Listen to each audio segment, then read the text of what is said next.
Recently, the United States seized an oil tanker sailing under the Russian flag.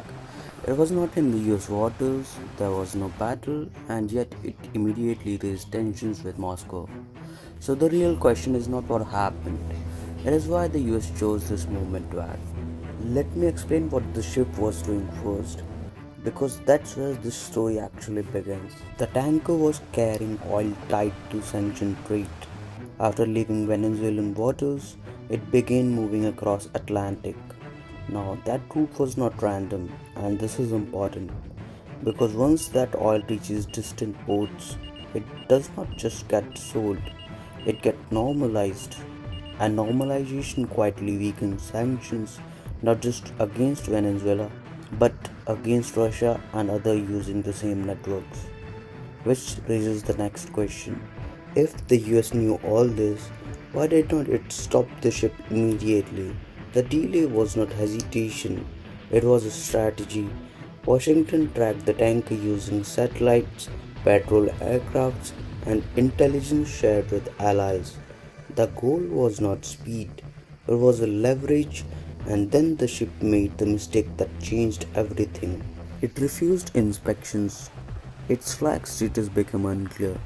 Its legal identity began to collapse. And once that happened, the situation shifted.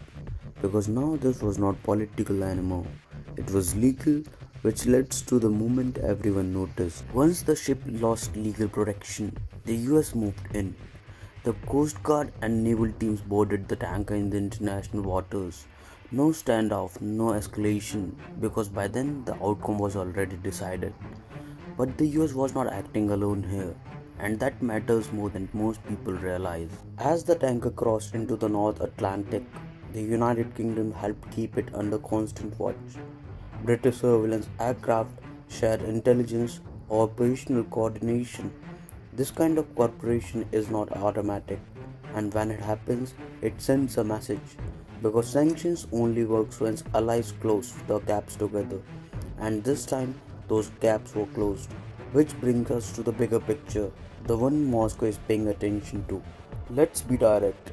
Right now, the advantage sits with Washington because this action shows that sanctions are not just paperwork, they can be enforced even far from US.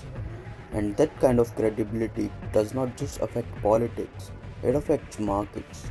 This seizure does not stop oil from moving. What it does is raise risk. Insurance costs rise, shipping becomes more expensive, middlemen demand higher margins. The result is not an oil shock, it's a friction, and friction quietly pushes price higher, especially for sanctioned oil. Which leaves one final question. The real test won't be the ship that was stopped, it will be the next one that tries.